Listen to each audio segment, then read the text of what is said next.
Assalamualaikum dear students, welcome to pass education system the best leading institute for your entry test preparations. Dear students, आज की video में हम लोग discuss करने जा रहे हैं the common mistakes in NTS NAT that students do and then says. पता नहीं क्यों एनटीएस के अंदर मार्क्स नहीं आ रहे हैं, मार्क्स क्यों नहीं आते हैं स्टूडेंट्स, या फिर 80+ वाले जो स्टूडेंट्स मार्क्स अचीव करने वाले होते हैं, फिर उनकी कोशिश होती है कि हम इनसे बात करके पूछें कि भाई तुमने क्या घोल के पिया था कि तुम्हारे एनटीएस के अंदर 80+ का स्कोर आ गया। और अब तो अल्हम्दुलिल्लाह हमारे बैच के अंदर स्टूडेंट ने तो 97 का टॉप कर दिया। अब तो उसके रिव्यूज़ भी हमने डाल दिए बहुत सारे स्टूडेंट्स की डिमांड पे। एनटीएस नेट एक general NTS net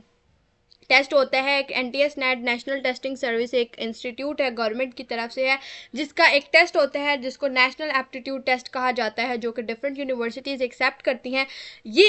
as compare to UET, NUST और फास्ट के टेस्ट से तो आसान होता है, लेकिन इसकी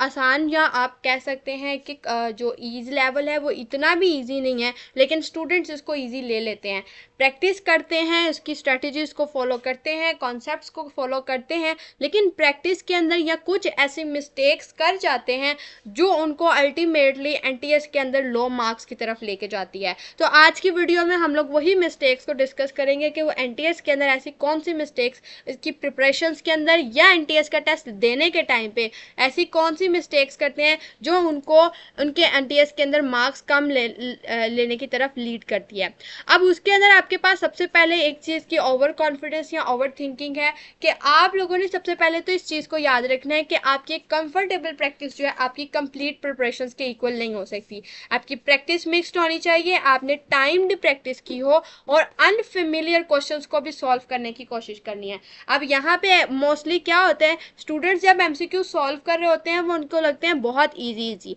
जब वो ईजी एमसीक्यूज को सॉल्व करते हैं और बाद में जब पेपर के अंदर जाते हैं और वहाँ पे वो डिफ़िकल्ट, वही कॉन्सेप्ट वही होते हैं, चीज़ें वही होती हैं, लेकिन वो थोड़े से डिफ़िकल्ट होते हैं, तो वो स्टूडेंट्स फिर कहते हैं कि ये तो हमने इसको कभी पढ़ा ही नहीं है, ऐसा तो हमने कभी एमसीक्यूज देखा ही नहीं था, एमसीक्यूज तो बहुत मुश्किल था, या इसके अंदर तो आपने जो यहाँ पे हमने सॉल्व किए थे वो उस तरह से तो कुछ आया ही नहीं, हमने वो फलां बुक से प्रैक्टिस की, फलां जगह से प्रैक्टिस की, तो हमारे तो वहाँ से एमसीक्यूज आए नहीं। और एनटीएस के हवाले से हर स्टूडेंट के माइंड में एक डिफरेंट पर्सपेक्शन होती है, एक डिफरेंट परसेप्शंस होती हैं, तो आप लोगों को इस चीज़ को हमेशा याद रखना चाहिए कि एनटीएस के अंदर आपको जो प्रैक्टिस करने के अंदर एमसीक्यूज तो सॉल्व करने में ईजी लग रहे हैं, आप कंफर्टेबल हो प्रैक्टिस में, तो वो प्रिपरेशन आपकी कंप्लीट नहीं है। आपको मिक्स्ड प्रैक्टिस चाहिए जिसके अंदर आपको इजी एमसीक्यूज भी नजर आए, डिफिकल्ट भी और मॉडरेट भी, और आपने उसकी तैयारी जो करनी है एमसीक्यूज को जो सॉल्व करना है वो आपके टाइम्ड होने चाहिए, यानी कि आपका टाइमर लगा होना चाहिए, और अनफेमिलियर क्वेश्चन, ऐसे क्वेश्चन जो कॉन्सेप्ट से रिलेटेड हो लेकिन आपने उनको पहले सॉल्व ना किया हो या उस जैसे एमसीक्यूज देखे ना, ऐसे एमसीक्यूज को आप सॉल्व करें। दूसरा मेजर पॉइंट आ जाता है spending too much time on one question. अगर आपको एनटीएस के अंदर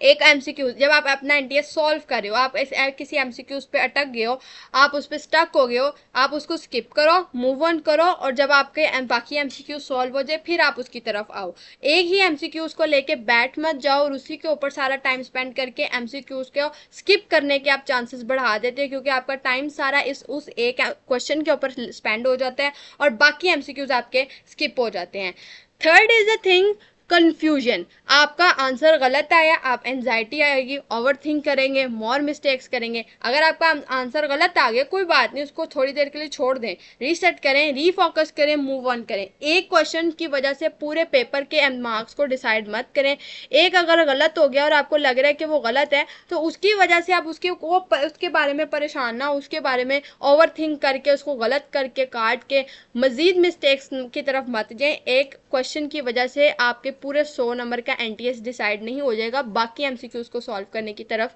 जाएं। इग्नोरिंग द टेस्ट स्ट्रेटेजीज, आप लोगों को टेस्ट की स्ट्रेटेजी को समझना चाहिए। आपको सिर्फ कॉन्सेप्ट और प्रैक्टिस नहीं चाहिए, आपको स्पीड भी चाहिए, आपको एक्यूरेसी भी चाहिए, टाइम मैनेजमेंट भी चाहिए, डिसीजन मेकिंग भी चाहिए, एग्जाम प्रेशर भी चाहिए। आपको इन 5 डिफरेंट जो आपके अंदर फैक्टर्स हैं वो आपके अंदर शामिल होने चाहिए ताकि आप एनटीएस को सॉल्व कर सकें। Don't wait to feel ready, start testing and start improving. जब आप अपनी तैयारी कर रहे हैं, फॉर एग्जांपल आपने एक कोई सब्जेक्ट का, किसी भी आपने सब्जेक्ट का एमसीक्यूज पकड़ा है, एनालिटिकल का, क्वांटिटेटिव का, आप उसका टॉपिक पढ़ रहे हो, टॉपिक आपने पढ़ा है, उसका कॉन्सेप्ट क्लियर हो गया, उसके एमसीक्यूज की प्रैक्टिस करें। विदिन 10 to 20 मिनट्स आप मैक्सिमम से मैक्सिमम एमसीक्यूज को सॉल्व करने की कोशिश करें। फॉर एग्जांपल अगर आपके सामने एक वर्कशीट आ जाती है, जैसे हम अपने बैच के स्टूडेंट्स को वर्कशीट्स प्रैक्टिस के लिए प्रोवाइड करते हैं, आपके सामने अगर एक 20 एमसीक्यूज की वर्कशीट आ जाती है क्वांटिटेटिव की, तो अपनी स्पीड को और एक्यूरेसी को जज करने के लिए और टाइम को मैनेज करने के लिए उन 20 एमसीक्यूज को कम से कम टाइम के अंदर सॉल्व करने की कोशिश करें। फिर उसके बाद आप उसमें डिसीजन मेकिंग उसमें आपकी आ जाती है, जब आपने क्वांटिटेटिव और एनालिटिकल के क्वेश्चंस को सॉल्व करना होता है। That is the most typical side of the NTS जो स्टूडेंट्स को डिस्टर्ब करती है। और फिर एग्जाम प्रेशर वो होता है कि जब आपने पहले प्रैक्टिस तो बहुत की होती है,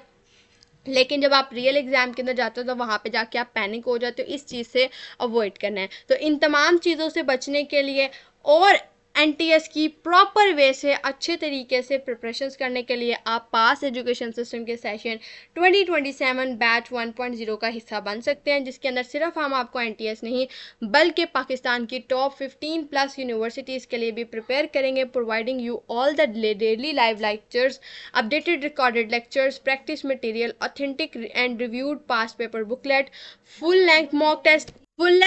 test on LMS portal, expert faculty exclusive for batch, live discussion for worksheets, test series and mock test series, WhatsApp support groups and complete 1 year academic access in just one time enrollment। तो आप लोगों को ये तमाम चीज़ें हम लोग अपने एक बैच के अंदर, एक सेशन के अंदर प्रोवाइड करें with affordable price. So enrollments are open and deadline to enroll yourself for session 2027 batch 1.0 is 20th August 2026। Deadline हमारी ऑलरेडी एक्सटेंड हो चुकी है 15 से 20th अगस्त तक। अगर आप लोगों ने अभी तक इनरोलमेंट्स नहीं लिया तो एज सून एज पॉसिबल अपनी इनरोलमेंट्स को यकीनी बनाएं, क्योंकि अब हमारे पास स्लॉट्स जो हैं वो लिमिटेड है। तो अगर आप लोगों ने इनरोलमेंट्स लेनी है, इनरोलमेंट्स लेना चाहते हैं, तो आप लोग हमारे इस व्हाट्सअप नंबर 0304066600 इस व्हाट्सअप नंबर पर कॉन्टेक्ट करके बैच की डिटेल्स ले सकते हैं। और आप लोग भी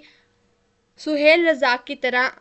एनटीएस के अंदर 97 जैसा ब्रिलियंट स्कोर अचीव कर सकते हैं, जो कि अभी तक कोई भी इंस्टीट्यूट अचीव नहीं कर पाया। हमारे बैचेस के स्टूडेंट्स ने जो एनटीएस का टेस्ट दिया है, हर मंथ में जो एनटीएस हुआ है 2026 के अंदर, आप देख सकते हैं यहाँ पे 97 का स्कोर भी आपको नज़र आएगा, यहाँ पे आपको 98.84 का परसेंटाइल भी नज़र आएगा, 93.41 का भी, इसके अलावा 90 प्लस के अंदर परसेंटाइल नज़र आएंगे। और ऐसे स्टूडेंट्स भी नज़र आएंगे जिन्होंने एनटीएस में ओवरऑल टॉप किया होगा। तो आप लोग भी इन स्टूडेंट्स की तरह एनटीएस के अंदर टॉप करके अभी से अगर आप लोग एनटीएस देना शुरू करेंगे, पहले 1-2 एमसीक्यूज आप एनटीएस जो हैं आपके वो एज ए ट्रायल जा सकते हैं। आपको उसके अंदर थोड़ी प्रॉब्लम्स हो सकती हैं, लेकिन आप लोग उसकी वजह से एक अच्छा एग्रीगेट अगर अचीव कर लेंगे तो कॉमसेट्स और एयर, इसके अलावा जो यूनिवर्सिटीज़ एनटीएस को एक्सेप्ट करती हैं, उनके लिए आपके पास अपॉर्चुनिटी बन जाएगी, एक ऑप्शन बन जाएगी। आप लोगों को उनके सेपरेटली टेस्ट नहीं देने पड़ेंगे और आपको बाद में एक स्पेस मिल जाएगी अगर आप लोग अभी से एनटीएस को दे देंगे और एनटीएस की बेसिस पे आप लोग यूनिवर्सिटीज़ को टारगेट कर लेंगे। तो अगर आप लोग भी एनटीएस नेट की प्रिपरेशंस करना चाहते हैं तो आप हमारे दिए गए व्हाट्सएप नंबर 0304066600 इस व्हाट्सएप नंबर पर कॉन्टेक्ट करके बैच की डिटेल्स ले सकते हैं। दुआ में याद रखिएगा। अल्लाह।